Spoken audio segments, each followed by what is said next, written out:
주님의 사랑으로 격려했으면 좋겠습니다. 우리가 세상 가운데 많은 비진리의 말씀들을 듣고 너무 안 좋은 그런 뉴스들을 많이 보게 됩니다. 그럴 때마다 우리의 마음이 너무 강팍해지고 힘들어지는 것이죠.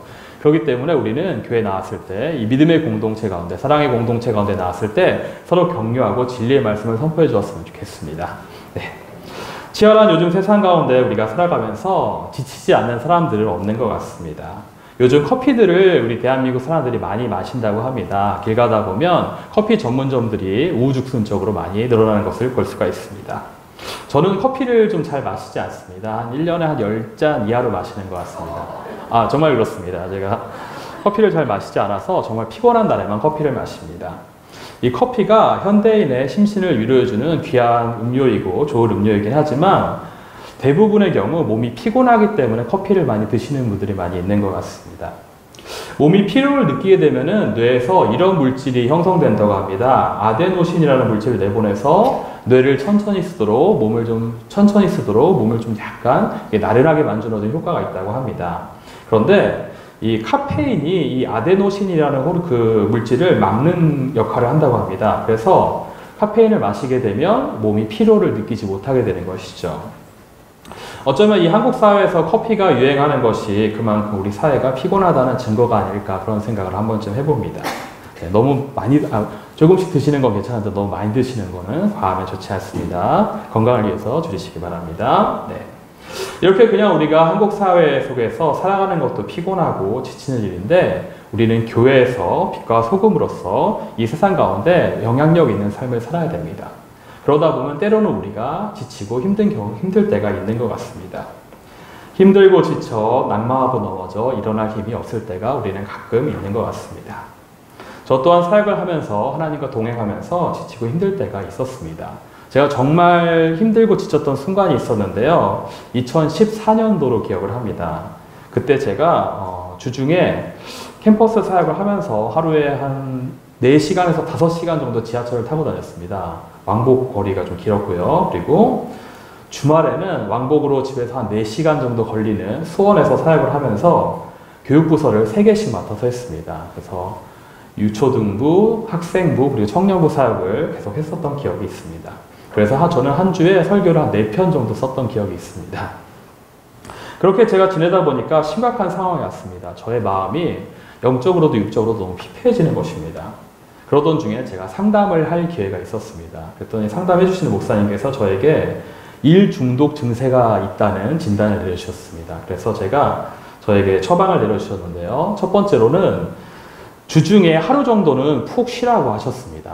그리고 두 번째로는 교회에 너무 많은 부서를 하기 때문에 부서 3개 중에 하나를 내려놓는 것이 좋겠다라는 권면을 해주셨습니다. 그래서 그걸 이제 담임 목사님과 상담을 하고 이제 하루 쉬면서 교회 교육부서 하나를 내려놓는 그런 시간을 좀 가졌습니다.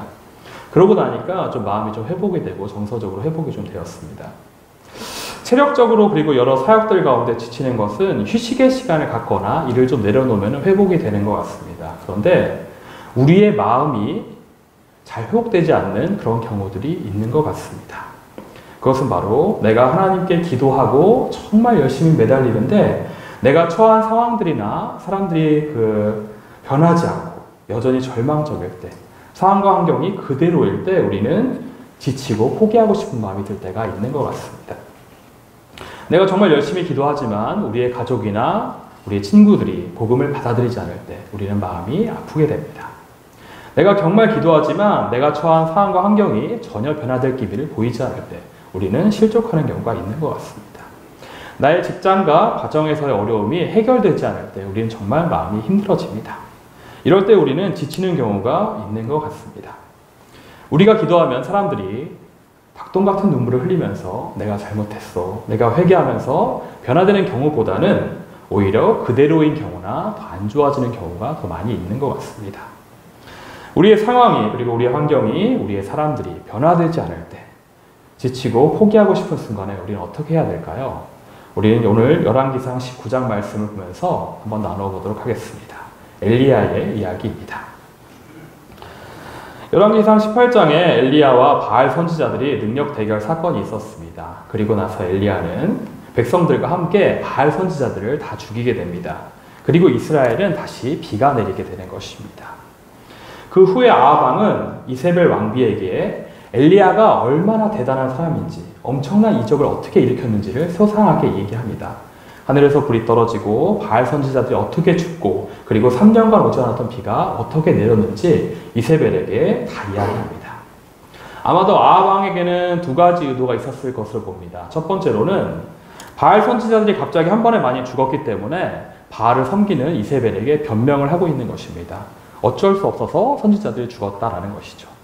그리고 두 번째는 이것입니다. 엘리야와 엘리야가 믿는 하나님의 능력의 무서움에 대해서 이세벨에게 알리려는 것입니다. 그러니 당신도 조심하시오라는 경고의 의미인 것이죠. 그런데 놀랍게도 이세벨은 엄청난 하나님의 역사를 듣고도 전혀 동요하지 않습니다. 바알에 대한 믿음이 대단한 여자입니다. 더 완악하게 반응하기 시작하는 것이죠. 이세벨은 사신을 엘리야에게 보냅니다. 그리고 이렇게 얘기하죠. 사신을 통해서 다음 날에는 엘리야를 자기가 죽이겠다고 선포하는 것입니다. 이러한 이세벨의 협박을 듣자 엘리야는 자기 생명을 위해서 도망치게 됩니다. 정말 아이러니한 일이죠. 역사상 가장 위대한 능력 대결을 벌인 하나님의 선지자가 이세벨 왕비의 말 한마디에 도망을 치고 있는 것입니다. 여러분, 어떻게 이런 일이 벌어질 수 있을까요? 참 놀라운 일입니다. 엘리야는 상당히 혼란스러웠을 것입니다. 엘리야는 이방 땅에서 하나님의 놀라우신 능력을 경험하고 이스라엘로 돌아왔습니다. 그리고 바알의 선지자들과 당당히 능력 대결을 벌였습니다. 하늘에서 불이 떨어지면서 이스라엘의 여호와 하나님의 하나님 되심이 온 천하에 선포되었습니다. 다 드러난 것이죠. 그리고 바알의 선지자를 전부 잡아 죽였습니다. 3년간 오지 않았던 비가 하늘에서 내렸습니다. 비를 내려서 풍요를 준다던 바알은 거짓말임이 만천하에 드러났습니다. 그러자 아합 왕도 이제 여호와 하나님과 엘리야를 두려워하기 시작합니다. 그렇다면 어떻게 됩니까? 이제 이스라엘은 회개하고 하나님께 돌아오는 것이 당연한 듯이 보입니다. 그런데 완악한 이세벨이 이런 반응을 보입니다. 엘리야, 나는 당신을 내일 꼭 죽일 거야. 내가 당신을 죽이지 않으면 신들이 내게 벌을 낼 것이야. 이 말의 의미는 무엇일까요? 이세벨은 이렇게 이야기하고 있는 것입니다. 엘리야, 당신이 기도해서 불이 떨어지고 여호와 하나님이 응답하신 것도 알고 비도 내려주고 한 거는 난 다 인정한다. 알겠다. 여호와 하나님이 참신이고 하나님이신 것 내가 알겠다. 하지만 나는 죽어도 바알을 섬기겠다. 나는 여호와를 따르지 않을 것이다. 라는 선포인 것입니다. 정말 기가 막힐 일입니다. 하나님을 부인하는 것이 더 어려운 상황 가운데 오히려 이세벨은 더 완악한 태도를 보이고 있는 것이죠. 그리고 엘리야에게 사신을 보내서 죽이겠다고 협박을 하는 것입니다. 여기서 우리가 생각해 볼 것이 있습니다. 이세벨은 정말로 엘리야를 죽이려고 바알 선지자들을 위해서 복수하려고 사신을 보낸 것일까요? 우리가 상식적으로 생각해도 이세벨이 정말 엘리야를 손대고 싶었더라면 엘리야를 바로 가두거나 아니면 바로 죽이는 것이 맞는 듯해 보입니다. 그런데 이세벨도 엘리야에 대한 두려움이 있었는지 그의 이적을 듣고 두려웠는지 직접 손을 대고 있지 못한 것입니다. 그냥 말만 할 뿐입니다. 엘리야 그가 어떤 사람입니까? 기도하면 하늘에서 불이 떨어지는 사람입니다. 열왕기상 18장에서도 그렇고 열왕기하 1장에 보면 아하시야 왕의 50명의 군사를 2번이나 불을 내려서 죽게 합니다. 그러한 엘리야가 자기 생명을 구하려고 막 도망치듯이 떠나는 것입니다. 왜 그럴까요? 엘리야는 단순히 이세벨이 두려웠을까요? 19장 3절 말씀을 함께 우리가 읽어보겠습니다. 19장 3절 말씀 함께 읽겠습니다. 그가 이 형편을 보고 일어나 자기의 생명을 위해 도망하여 유다에 속한 브엘세바에 이르러 자기의 사환을 그곳에 머물게 하고 라고 되어 있습니다. 3절 말씀을 보면 빨간색 글씨가 젖어 있을 것입니다. 자기 생명을 위해 도망하였다고 되어 있는데 앞부분을 보면 이 형편을 보고 라는 말이 나와 있습니다. 엘리야는 이세벨의 위협이 정말 두려웠을 수도 있습니다. 그런데 엘리야가 두려운 것은 그것만이 아니었습니다. 진정으로 두려운 것은 이것입니다. 이 형편을 본 것입니다. 전능하신 하나님의 능력을 보고도 하나님의 이적을 보고도 회개하지 않고 변화되지 않는 이세벨의 태도가 엘리야를 어렵게 만든 것입니다. 여러분, 두 가지를 잘 기억하시기 바랍니다. 첫 번째는 사람들은 진리와 사실을 믿지 않습니다. 그럼 무엇을 믿을까요? 자기가 믿고 싶은 것을 믿습니다. 이단에 수많은 사람들이 넘어갔습니다. 대한민국에 자기가 하나님이라고 말하는 사람이 한 1000명 이상 되는 거 아시죠? 네, 대한민국에 많은 이단들이 있습니다. 안타까운 일인 것이죠. 그런데 더 놀라운 건 뭔지 아십니까? 이단에 빠지는 사람들이 있다는 것입니다. 더 놀랍습니다. 성경을 조금만 읽어봐도 이단의 교리는 허술합니다. 진짜 이상해요. 심지어 어떤 목사님은 신천지의 교리가 수준 이하이기 때문에 너무 수준이 낮아서 건들기도 싫다. 그건 모욕이다. 라고 얘기하는 사람도 있습니다.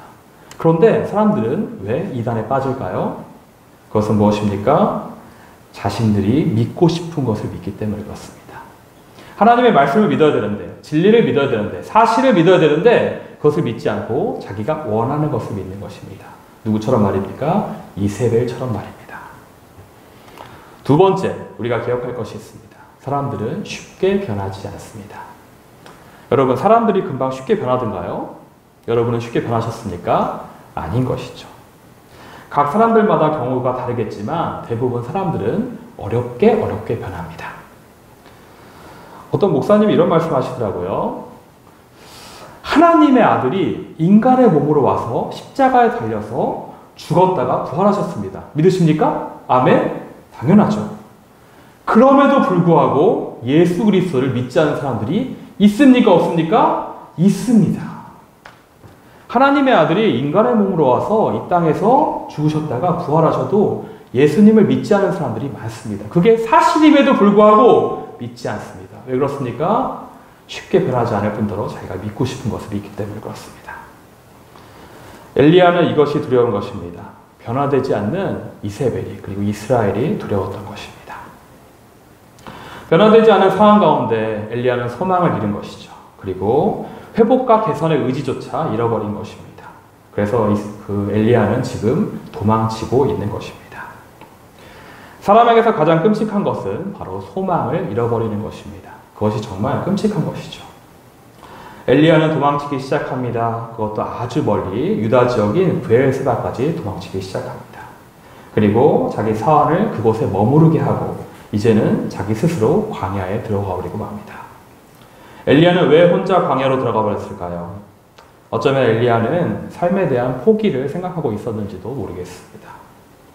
광야로 들어가서 하룻길쯤 지나다가 로뎀나무 가운데 앉아서 죽기를 푸념합니다. 아마 그는 하루 종일 굶었을 것입니다.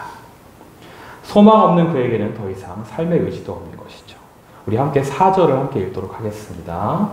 4절입니다. 자기 자신은 광야로 들어가 하룻길쯤 가서 한 로뎀나무 아래에 앉아서 자기가 죽기를 원하여 이르되 여호와여 넉넉하오니 지금 내 생명을 거두시옵소서. 나는 내 조상들보다 낫지 못하나이다 하고. 정리하면 한마디로 이겁니다. 엘리야는 이렇게 얘기하고 있습니다. 주님 저 죽여주세요 라고 말하고 있는 것입니다. 얼마 전까지 바알의 선지자들과 능력 대결을 벌친 위대한 이스라엘 선지자가 지금은 죽음을 기다리며 깊은 슬픔과 절망 가운데 빠져 있는 것입니다. 누구나 이러한 경험들이 아마도 있을 것입니다. 우리가 아무리 노력해도 소망이 보이지 않고 변화의 기미가 보이지 않는 가운데 어느 순간에 소망이 사라져버린 것입니다. 다 끝나버렸으면 하는 깊은 슬픔과 실망과 좌절과 고통 가운데 절망의 나날을 하루하루 보내는 것이죠. 많은 사람들이 이러한 가운데 극단적인 선택을 하는 경우도 있습니다. 놀라운 선지자였다. 구약을 대표하는 대선지자인 엘리야는 우리와 같은 연약한 사람이었습니다. 하지만 하나님은 그를 그냥 두시지 않는 것이죠. 마찬가지로 우리를 그냥 두시지 않습니다. 로뎀나무 아래 절망 가운데 잠든 엘리야에게 천사를 보내시는 것입니다. 그래서 무엇을 주십니까? 떡과 물을 주시는 것입니다. 그 떡과 물을 먹고 힘을 얻은 엘리야는 40주야를 걸었다고 되어 있습니다. 40일을 걸었답니다. 그리고 하나님께서 부르시는 호렙산으로 가게 되는 것입니다. 우리가 여기서 생각해 봐야 될 것이 있습니다. 천사를 통해서 주신 떡과 물, 그것이 무엇이기에 절망 속에서 살던 그 선지자를 다시 일으켰을까요? 40일 동안 걸어가게 하는 놀라운 기적을 일으켰을까요? 그것은 단순한 음식이 아닌 것입니다. 무엇입니까? 엘리야에게 이것을 떠오르게 해주셨을 겁니다. 열왕기상 17장에 그리 시냇가에서 까마귀를 통해서 공급받았던 떡과 고기를 기억나게 했을 것입니다. 하나님께서는 천사를 보내셔서 그에게 공급하고 계신 것입니다. 이러한 은혜는 그에게 한 조각 희망을 품게 합니다. 그래, 하나님은 살아계시지. 과거에 하나님은 날 이렇게 먹이셨지. 그 시냇가에서 까마귀를 통해서 날 먹이셨지. 하나님은 날 인도하시고 날 사용하셨지. 하나님 그런 분이시지. 절망 중에 있는 사람에게 이런 한 조각 위로는, 그리고 과거에 하나님의 인도하심에 대한 기억은 소망을 품고 다음 걸음을 가게 하는 힘의 원동력이 되는 것입니다. 우리 주변에 지친 사람들에게 우리가 이런 믿음의 선포를 해줬으면 좋겠습니다. 당신에게 이전에 행하셨던 하나님의 역사를 기억해 보십시오. 이렇게 우리가 위로하고 건면했으면 좋겠습니다. 그럴 때 그 사람은 다시 일어날 수 있는 것입니다.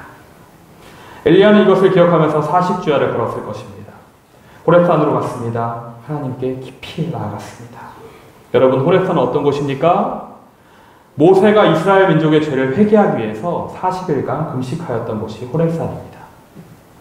동일하게 엘리야도 이스라엘 백성들의 죄악과 완악함에 실망하며 40일 광야에서 호렙산까지 40일을 걷기 시작하는 것입니다. 지리적인 위치상 베엘세바에서 호렙산까지는 열흘 정도면 충분히 도착한다고 합니다. 그런데 엘리야는 40주야를 걷고 있는 것이죠.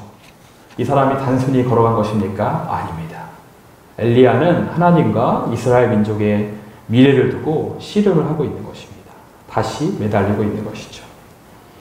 여러분, 절망 가운데 우리는 어떻게 해야 됩니까? 다시 하나님께 매달려야 되는 것입니다. 실패 가운데, 소망이 끊어진 가운데 낙심하고 좌절하고 포기하는 것이 아니라 우리의 유일한 소망 되시는 하나님께 다시 매달려야 하는 것입니다. 우리는 그럴 때 우리를 그런 상황 가운데 주시는 하나님의 마음을 발견할 수 있습니다. 엘리야에게, 그리고 우리에게 하나님은 말씀하시는 것입니다. 40일 이후에 엘리야는 호렙산에 도착합니다. 그러한 엘리야에게 하나님은 찾아와서 물으십니다. 엘리야야, 네가 어찌하여 여기 있느냐? 이렇게 말씀하십니다. 주님이 물으십니까? 아니죠. 주님은 이렇게 묻고 계신 것입니다. 너 왜 여기 있니? 너는 여호와는 하나님이시다라는 이름을 가진 자다. 이스라엘에 가서 나의 하나님됨을 알려야 되는 나의 선지자다. 그런데 네가 왜 여기 있느냐? 네가 이럴 때가 아니다. 하나님께서 말씀하십니다. 그러자 엘리야가 풀이 죽어서 이렇게 얘기합니다. 10절의 말씀을 풀이하면 이렇습니다. 주님, 제가 정말 열심히 사역했지만, 이적을 일으키고 증거했지만 이스라엘 자손들은 주님께 돌아오지 않습니다. 이스라엘에 하나님을 경외하는 선지자는 저밖에 없습니다. 저에겐 소망이 없습니다. 아직도 이 엘리야의 마음은 회복이 되지 않는 것입니다. 그러한 그에게 하나님은 산에 서라고 말씀하십니다. 그리고 하나님은 엘리야에게 자연을 다스리시는 그 만군의 하나님 여호와의 위대한 능력을 보여주시는 것입니다. 11절과 12절에 이런 사건이 일어납니다. 크고 강한 바람이 산을 가르고 바위를 부숩니다. 지진으로 땅이 흔들립니다. 그리고 불이 번쩍번쩍 나게 하십니다. 하나님의 이러하신 자연을 다스리시는 전능하신 능력을 엘리야에게 보이십니다. 그리고 다시 13절에 부르십니다. 엘리야야, 어찌하여 네가 여기 있느냐? 동일한 질문을 하십니다. 어떤 의미일까요? 그것은 이것입니다. 엘리야야, 바람으로 산을 가르고 바위를 부수는 나의 능력을 보아라. 지진으로 땅을 흔드는 나의 능력을 보아라. 불로 응답하는 나의 능력을 보아라. 너는 나의 이런 능력을 보고도 실망하고 두려워하고 포기하겠느냐? 라는 의미인 것입니다. 그런데 놀랍게도 엘리야는 앞에서와 같이 똑같이 대답합니다.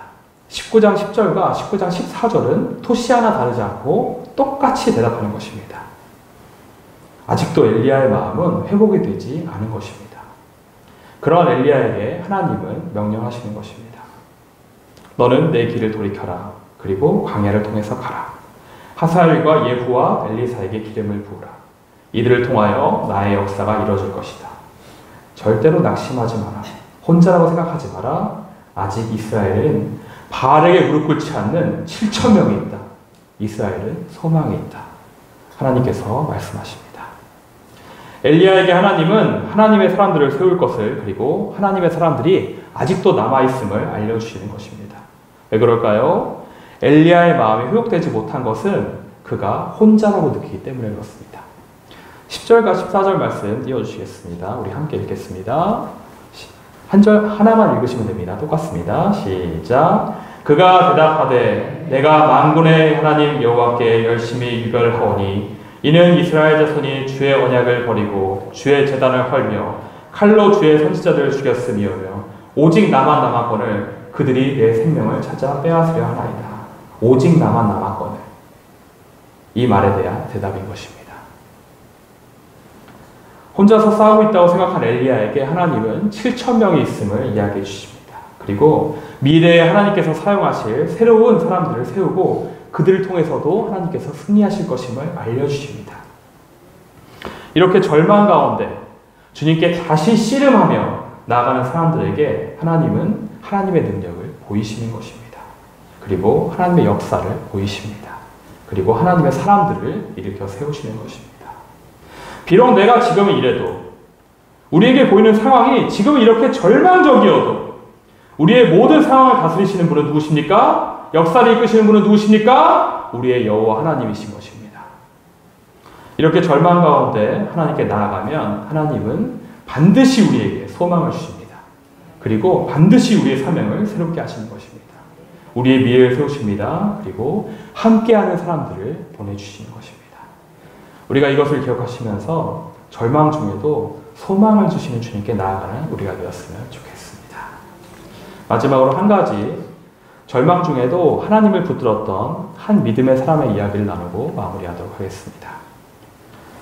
18세기 영국에 한 청년이 있었습니다. 이 청년은 부유한 집안에서 자라났습니다. 재산도 어마어마했습니다. 평생 먹고 살 만큼 재산이 있었습니다.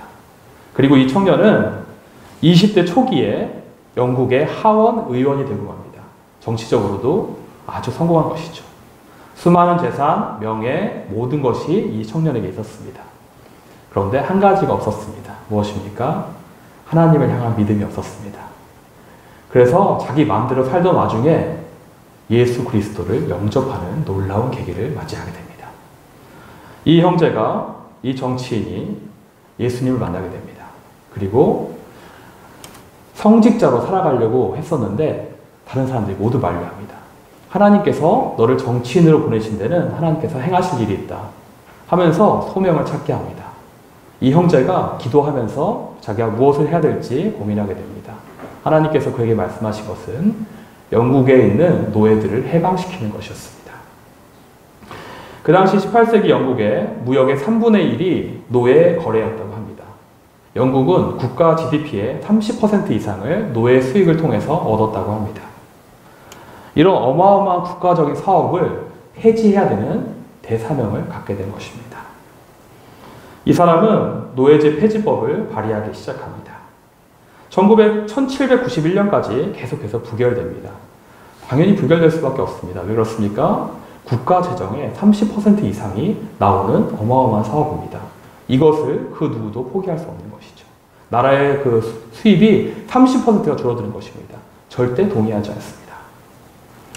하지만 계속해서 기도하고 노력하고 이 폐지안을 발의했던 이 사람에게 놀라운 일이 벌어집니다. 1792년 노예제도가 점진적으로 폐지할 것이 동의가 되는 것입니다. 그런데 그것도 잠시 영국과 프랑스가 전쟁을 하게 됩니다. 다시 노예제도가 전면백지화되는 것이죠. 1805년까지 11번 정도 이 폐지안이 부결됐다고 합니다. 계속해서 투표해서 패배하는 것입니다. 이 사람이 국회에서 노예제도가 부결될 때마다 무엇을 했겠습니까? 실망하고 낙심하고 좌절하고 그냥 침체되는 것이 아니라 하나님께 나아갔습니다. 기도하기 시작하는 것이죠. 다시 사명을 새롭게 했습니다. 하나님의 주권을 인정하며 하나님께서 주시는 마음으로 다시 실패감 가운데, 변화되지 않는 그 상황 가운데 다시 도전하기 시작하는 것입니다. 그리고 그가 실패할 때마다 하나님은 계속해서 그와 함께 노예 해방 운동을 같이 하는 정치인들을 붙여주시고 작가들을 붙여주시고 성직자들과 은행가들의 사람들을 세우셨습니다. 1807년 노예무역이 영국에서 폐지가 됩니다. 하지만 아직 노예들은 해방되지 않았습니다. 1833년 이 형제가 56년간 투쟁했던 결과가 이루어집니다. 영국에 노예가 해방되는 법령이 통과되는 것입니다. 이 사람은 74세가 되었다고 합니다. 그리고 노예 해방이 법령이 통과되고 3일 뒤에 천국에 가게 됩니다. 이 사람이 바로 그 유명한 영국의 윌리엄 윌버포스입니다. 이 사람의 일대기는 어메이징 그레이스라는 영화로도 나왔습니다. 힘든 순간마다, 이 나라에 변화가 없는 그 순간마다 사람들이 계속해서 이 하나님의 뜻을 거부할 때마다 이 사람은 포기하지 않은 것입니다. 56년 동안 투쟁해서 결국 하나님의 뜻을 이루어내는 것입니다. 여러분, 우리에겐 사명이 있습니다. 어두운 이 세상을 빛과 소금으로 밝히고 새롭게 하려는 사명이 있는 것입니다. 그럴 때 우리 삶에 소망이 끊어진 듯이 보이고 포기하고 싶어지는 순간들이 반드시 찾아올 것입니다. 하지만 여러분, 기억하십시오. 우리의 삶을 이끄시는 분은 누구십니까? 여호와 하나님이십니다. 하나님의 손에 모든 역사가 다스려지고 흐르고 있습니다. 그리고 우리 혼자만 싸우는 것이 아닙니다. 함께하는 하나님의 사람들이 있는 것입니다.